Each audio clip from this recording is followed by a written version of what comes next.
morning students.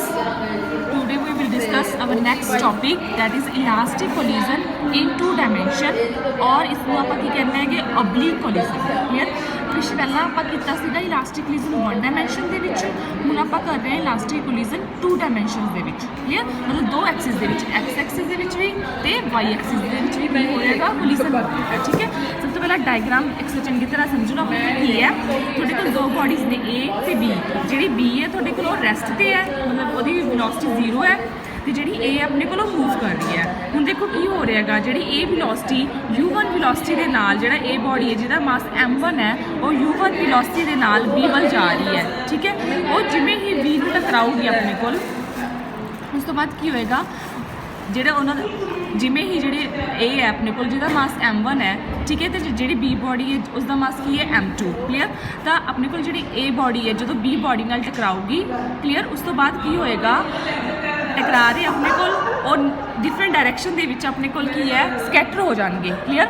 ਜਿਹੜੀ A body ਹੈ ਉਹ ਇਸ ਤਰਫ ਚਲੀ ਜਾਏਗੀ ਤੇ ਜਿਹੜੀ B ਬੋਡੀ ਹੈ ਆਪਣੇ ਕੋਲ ਉਹ ਇਸ ਤਰਫ ਚਲੀ ਜਾਏਗੀ. ਠੀਕ ਹੈ, ਉਸ ਤੋਂ ਬਾਅਦ ਆਪਣੇ ਕੋਲ ਦੋ ਐਕਸਿਸ ਲੈਣੀ, ਆਪਣੇ ਐਕਸਿਸ ਫਰੇਮ ਲੈ ਲਿਆ, x ਐਕਸਿਸ ਆ ਕੀ ਆਪਣੇ ਕੋਲ y ਐਕਸਿਸ. ਕਲੀਅਰ? ਉਸ ਤੋਂ ਬਾਅਦ ਕੀ ਹੋ ਰਿਹਾ, ਜਿਹੜੀ A ਬੋਡੀ ਹੈ ਆਪਣੇ ਕੋਲ ਉਹ ਆਪਣੇ ਕੋਲ ਜਿਹੜੇ x ਐਕਸਿਸ ਦੇ ਨਾਲ ਉਹ ਥੀਟਾ ਐਂਗਲ ਬਣਾ ਰਹੀ ਹੈ, ਤੇ ਜਿਹੜੀ B ਬੋਡੀ ਹੈ ਉਹ ਆਪਣੇ ਕੋਲ ਐਕਸਿਸ ਦੇ ਨਾਲ ਫਾਈ ਐਂਗਲ ਬਣਾ ਰਹੀ ਹੈ. ਕਲੀਅਰ?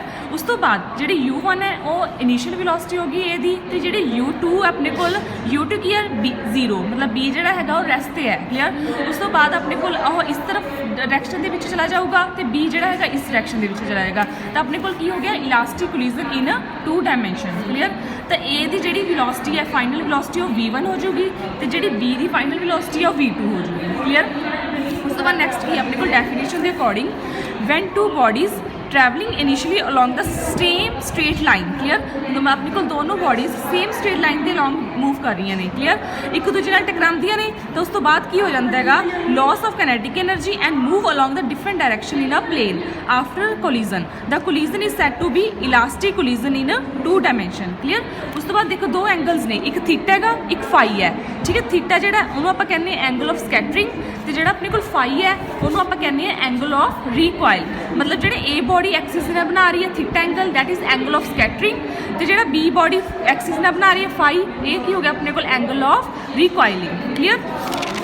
ਉਸ ਤੋਂ ਬਾਅਦ ਨੈਕਸਟ ਆਪਣੇ ਕੋਲ ਕੀ ਹੈ, ਤਿੰਨ ਆਪਣੇ ਕੋਲ ਕੰਜ਼ਰਵ ਇਲਾਸਟਿਕ ਕੋਲਿਜ਼ਨ ਹੈ. ਤੁਹਾਨੂੰ ਪਤਾ ਹੈ ਕਾਈਨੈਟਿਕ ਐਨਰਜੀ ਵੀ ਕੰਜ਼ਰਵ ਰਹਿੰਦੀ ਹੈ ਤੇ ਲੀਨੀਅਰ ਮੋਮੈਂਟਮ ਵੀ ਕੰਜ਼ਰਵ ਰਹਿੰਦਾ ਹੈ. ਕਲੀਅਰ?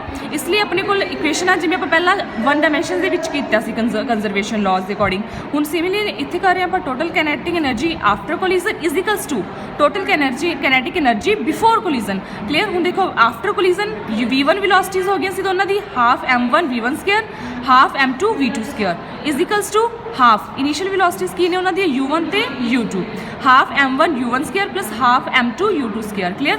ਆਪਣੇ ਕੋਲ ਦੇਖੀਏ ਦੋਨੋਂ ਸਾਈਡ ਤੇ ਹਾਫ ਜਿਹੜਾ ਹੈਗਾ ਉਹ ਕਾਮਨ ਸੀਗਾ, ਕੈਂਸਲ ਆਊਟ ਹੋ ਗਿਆ, ਤਾਂ ਤੁਹਾਡੇ ਕੋਲ ਇਕੁਏਸ਼ਨ ਕੀ ਬਣ ਗਈ ਆਪਣੇ ਕੋਲ ਫਸਟ ਵਾਲੀ ਆ ਵਾਲੀ. ਕਲੀਅਰ?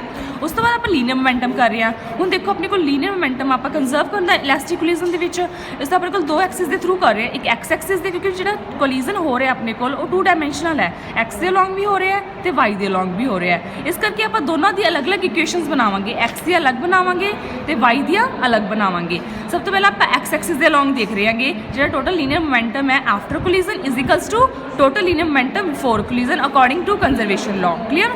ਤਾਂ ਮੋਮੈਂਟਮ ਸਾਨੂੰ ਪਤਾ ਕਿੰਨਾ ਹੁੰਦਾ ਹੈਗਾ m1 v1. ਕਲੀਅਰ? ਜਾਂ ਫਿਰ mv ਜਿਹੜਾ ਸਿੰਪਲ ਹੁੰਦਾ ਆਪਣੇ ਕੋਲ. ਠੀਕ ਹੈ, ਹੁਣ ਆਪਾਂ ਐਕਸਿਸ ਦੇ ਅਲੋਂਗ ਕਰ ਰਹੇ ਹਾਂ. ਹੁਣ ਇੱਥੇ ਦੇਖੋ ਕੀ ਹੋ ਰਿਹਾ ਹੈਗਾ, ਜਿਹੜਾ ਬਿਫੋਰ ਕੋਲਿਜ਼ਨ ਹੈ ਤਾਂ ਸਿੰਪਲ ਹੈ, that is m1 u1 first A body ਦਾ, ਠੀਕ ਹੈ, m2 u2 B ਬੋਡੀ ਦਾ ਹੈਗਾ. ਕਲੀਅਰ?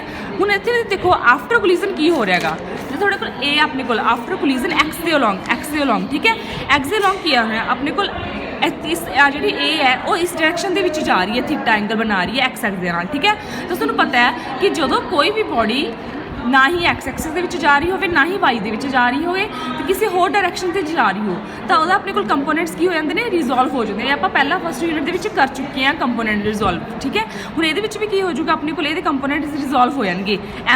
ਇਹ ਆਹ ਵਾਲੀ ਬੋਡੀ ਦੀ ਆਪਣੇ ਕੋਲ ਇਹਦਾ ਮਾਸ ਕੀ ਹੈ m1. ਕਲੀਅਰ? ਤੇ ਇਹਦੇ ਕੰਪੋਨੈਂਟ ਰਿਜ਼ੋਲਵ ਹੋ ਜਾਣਗੇ, that is m1 v1 cos of theta, ਤੇ y ਦੇ ਅਲੋਂਗ ਕੀ ਚਲਾ ਜਾਊਗਾ m1 v1 sin of theta. Clear. Similarly जी बी बॉडी है वो भी कंपोनेंट्स रिजोल्व हो जाएंगे।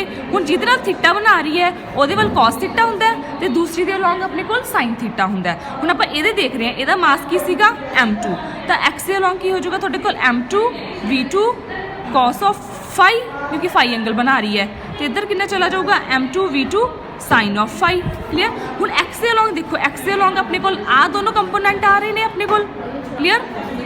दोनों बॉडीज़ दे तो वही आप इत्थे लैके चलिए m1 v1 cos theta plus second body का m2 v2 cos phi।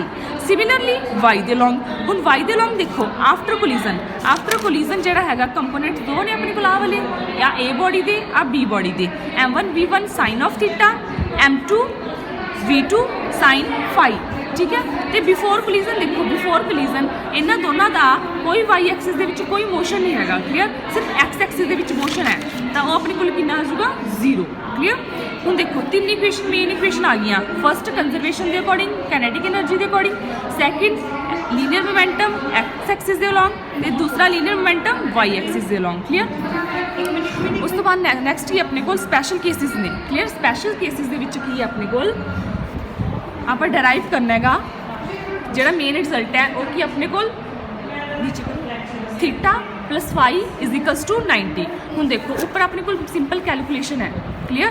जिहड़े तीन मेन इक्वेशनस ने फर्स्ट सैकेंड थर्ड उन्हां दे विचों अपने सिंपल कैलकुलेशन ड्राइव कर की है। क्लीयर। ये तो स्पैशल केसिस ने तुसीं अपने आप कैलकुलेट करके देखिए जो कोई ना समझ आऊगा तो मैं तो पूछ लियो। ठीक है। तो अपने को इन्हां सारियां दा देखो सिंपल कैलकुलेशन है जिहड़ी आपां कैलकुलेशन करते हैं सारी। ठीक है। इक्वेशन यूज़ करके तीन इक्वेशन जिहड़ी हैगियां ने फर्स्ट सैकेंड ते थर्ड मेन इक्वेशनस ने उन्होंने यूज़ करके आपने आ डेरीवेशन किया। ठीक है। एक बार दोबारा वेरीफाई कर लो। क्लीयर। तो अपने को एंड रिजल्ट की आ गया ये बच्चों theta plus phi is equals to 90 minus जोड़ा आह एंगल है इन्होंने दोनों का सम कितना है अपने को थीटा प्लस फाई का 90। इट मीनस इसका मतलब की हो गया कि जो थोड़े को आफ्टर स्कैटरिंग आफ्टर कोलिजन दोनों बॉडीज जा रही ने डिफरेंट डायरैक्शन के दोनों का एंगल कितना बन रहा अपने को 90। क्लीयर।